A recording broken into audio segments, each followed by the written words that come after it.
All right, so we're talking about gift funds, and as I said, gift funds can come from the number one source is a blood relative.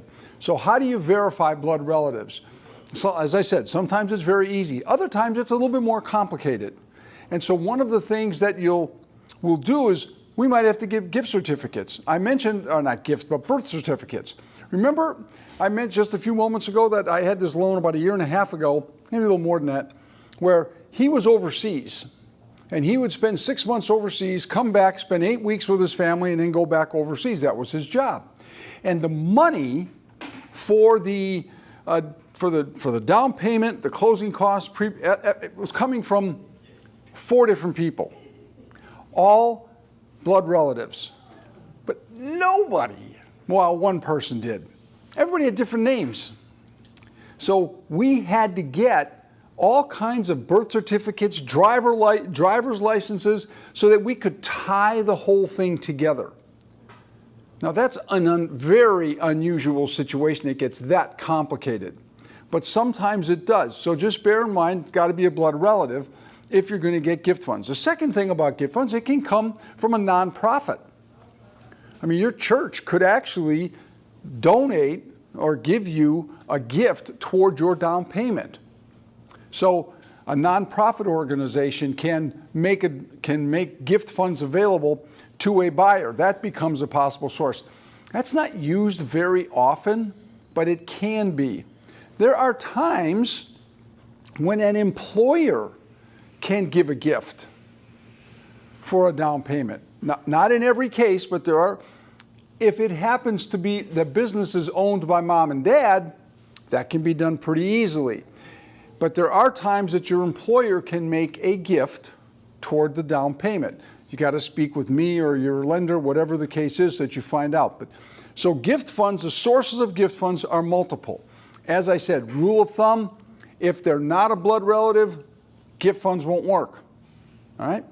I mean, you can't get it from your next door neighbor. I can't emphasize that enough. So anyway, gift funds. Next thing on gift funds, the amount of gift that can be given. The first thing to keep in mind, whenever you hear the percentage, because the percentages are different, and I'm going to go through them in a moment, but whenever there's a percentage of gift funds, it's always based off of the sales price, not the loan amount. So if I have a sales price of $300,000, the gift funds can, whatever percentage it is, and we'll talk about percentages in a moment, whatever percentage it is, that those gift funds can be given off of the sales price. So if it's 3%, 3% of the sales price. If it's 6%, 6% of the sales price, whatever the number happens to be. So, in fact, I'm going to go cheat for a minute. I'm going to get a sheet because for those of you who don't have it, I'll have some for you. Give me 1 minute. Somebody's taken them all. I thought I had a whole bunch in here. But if you don't have one of these, let me know, and I'll make sure that you get one, okay? But on this little closing expenses cheat sheet that many of you have, if not all of you, on the bottom it actually tells you how much the seller can pay. Oh, this one doesn't tell you gift funds. I thought it did. So the first thing is gift funds.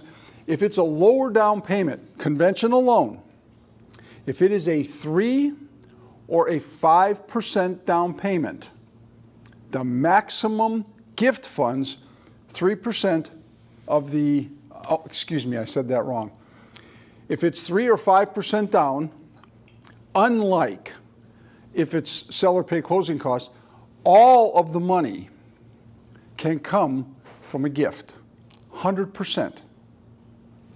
If I'm putting down 10, 20, or 25%, all of the money can be gifted.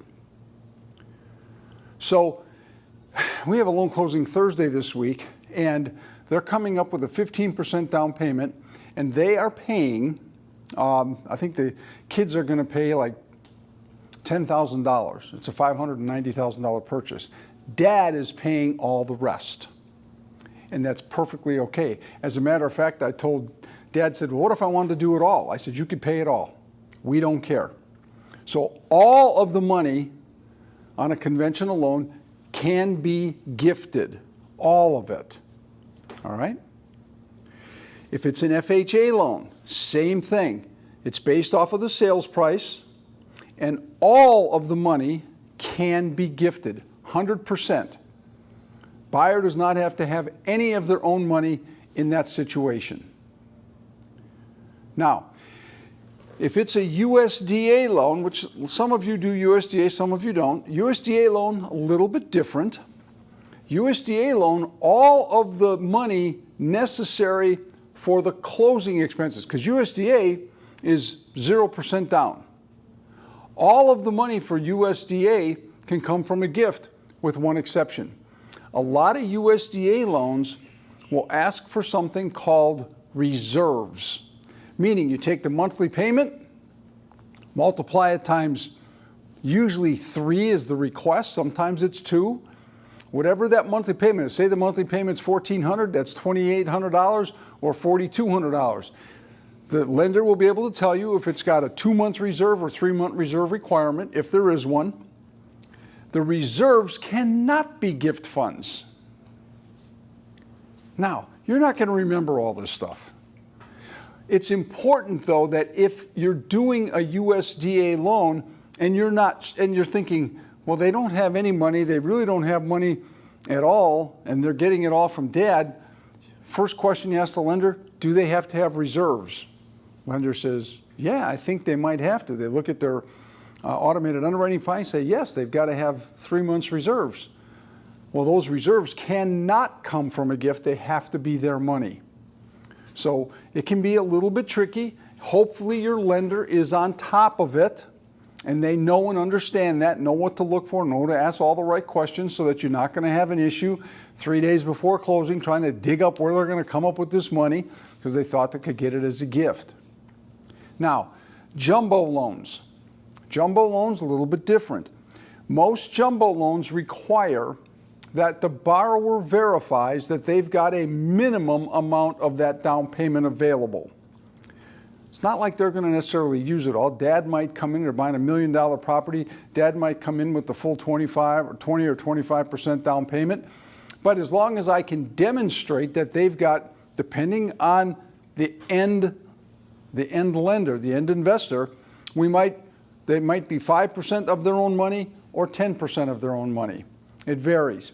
But on a jumbo loan, generally speaking, some money has to be verified that the borrower has the necessary funds so that if they needed it, that they would have it. So jumbo's a little bit different. Conventional, FHA, 100% of the money can come from gift funds. No questions. USDA, all the money comes gift funds except the reserves. Jumbo loans, going to be a little bit different. The money's going to have to come, some of the money might have to come from the borrower. Now, before I go on how to handle gift funds, we'll do that in a minute. Anybody have a question? Okay, now, once you know they're going to have gift funds, this is where it becomes really interesting. On a conventional loan, there's very minimal documentation that a lender needs from the donor if it's handled correctly. And again, this is where you want to make sure you're dealing with people who understand what to be asking for up front. Whenever I hear somebody's going to do gift funds, one of the first thing I tell them is, you are not allowed to accept any money from anybody until you talk to me. Because here's what can happen. So dad says, I am going to give you money. I'm going to give, son of you, whatever it happens to be, I'm going to give you 5% or 10%, 15%, whatever you need. And I'm going to write you a check. So I write you a check and I give it to you, Tricia, and you say, okay, fine, we'll put it in your bank account. On a conventional loan, now I got to call dad. I got to call you. I'll probably end up having to call dad because he gave you a check out of his checking account and you deposited that check. Now I got to get a bank statement from dad showing that he had the money to give. How many parents, did you ever run across parents who just say, I'm not giving you anything, it's none of your business? And Chris is nodding his head, yes, absolutely. So we want to reduce that. Well, there is a way to reduce it on a conventional loan. On a conventional loan, instead of me just giving the money to Chris in a check, what I'm going to do is I'm going to tell Dad, Mom, here's what I want you to do. I'm going to give you the wiring instructions to the closing attorney. and I'm going to send, and then I want you to wire the money out of your account to the closing attorney. Well, why do you want me to do that? Why can't I just send it over to Chris? Well, you could potentially, but it'd be easier and less intrusive on you if you just wire it over to the closing attorney. Why is that? Because then the only thing I need from you is the wire advice that shows it came out of your account and a gift letter saying how much money you gifted them. And that's it. That's all I need from you. Unless, of course, you do want to write Chris a check, then I got to get a bank statement from you. Well, you're not getting my bank statement. I thought that's what you were going to say, Dad. So instead, let's just go ahead and wire the money to the closing attorney. You okay with that? Dad nods his head. Yes, he's okay with that. That's how we handle it. So on a conventional loan, if they follow the lender's instructions, the only two things I'm going to have is a copy of the wire advice showing it going from mom and dad's account to the attorney, and then I'll get mom and dad to sign a gift letter that says this is how much money they wired. Now, in the background, we have to go to the attorney and get a copy of the receipt of those gift funds being received by the attorney. Now, how long before the closing should that take place? Anybody? 2-3 days. How long? 2-3 days. 2-3 days. Anybody else? All right. It can be done 2 to 3 days before. I don't ever advise that. And the reason I don't advise it is because the wire advice, the gift letter, and the receipt from the closing attorney all have to be eyeballs by an underwriter in order to get the 3 magic words in all of lending and real estate. Clear to close. Thank you, dear. So that's, and I want that as early as I can. Sometimes mom and dad don't want to do that. They want to wait. That's okay. But just bear in mind, it means we're going to be right up against the wire if we're going to wait 2 to 3 days, as opposed to getting it done ahead of time, which makes it easier. Now, that's for conventional lending. FHA is different. Of course, FHA is, Department of Housing and Urban Development. They step in and it can be nuts. So here's what happens on FHA. FHA, mom and dad say, all right, I'm going to give you, Tricia, the money, whatever it happens to be. And you call up Dad and you say, Dad, Greg says that I have to have a copy of your bank statement. He says, I'm not giving you a copy of my bank statement. That's not going to happen. I mean, just tell him I'm not giving him a copy of my bank statement. Tricia calls Greg. Greg, he's not going to give me a copy of his bank statement. What does that mean? I said, well, it means that then we can't use the gift funds. And you're nervous. So I say that way and make you a little bit nervous. Don't mean to make you nervous, but it does. And I say, but here's what we'll do. I deal with this all the time. Do you mind if I call Dad? So I pick up the phone and I call Dad. And I start explaining to Dad why I have to have a copy of of one bank statement to show that he had the money to give.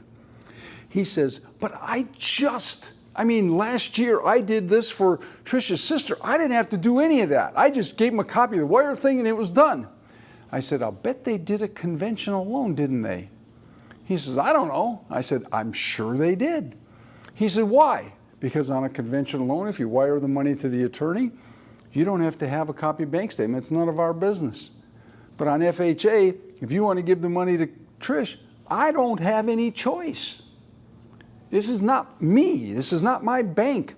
This is the Department of Housing and Urban Development. I have no choice.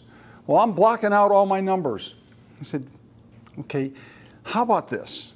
How about I don't want to see the paperwork. You don't want to send it to your daughter. How about just sending it to my senior processor? Just send it to her. Her name's Brandy. Just send it to her, but I need the entire statement. And I said, the reason I'm emphasizing entire statement is because oftentimes bank statements, the last page is blank. And so page 6 is blank, and so you don't send page 6.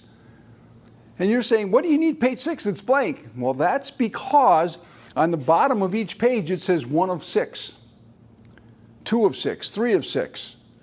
You know not page 6 is blank. How do we know page 6 is blank unless we're looking at the page? He said, trust me, I've been in enough of these calls. Mom and dad are saying, that is ridiculous. I can't believe they have to do this. I said, well, you're not alone. I'm with you on it. You know, I did an FHA loan for my son when he was in medical school in West Virginia. Guess what I had to do? I had to give a copy of my bank statement. I didn't really want to. I didn't think it was any of their business. I agree with you, but if he wanted the money, I didn't have any choice. It's just what I've got to do. So, but don't send it to your daughter. Don't send it to me. Send it over to Brandy. I'll never see it. Are you okay with that? No, but I'll do it anyway. That's generally the way it goes. Now, there are some parents who really don't care. They'll just send it over to Claire and say, Claire, don't worry about it. Just go ahead and send it in. Now, one other catch. Remember at the beginning I said, now, in the case of FHA, I don't care if they wire it, ACH transfer, give you a check, I could care less because I got to get a copy of the bank statement no matter what anyway.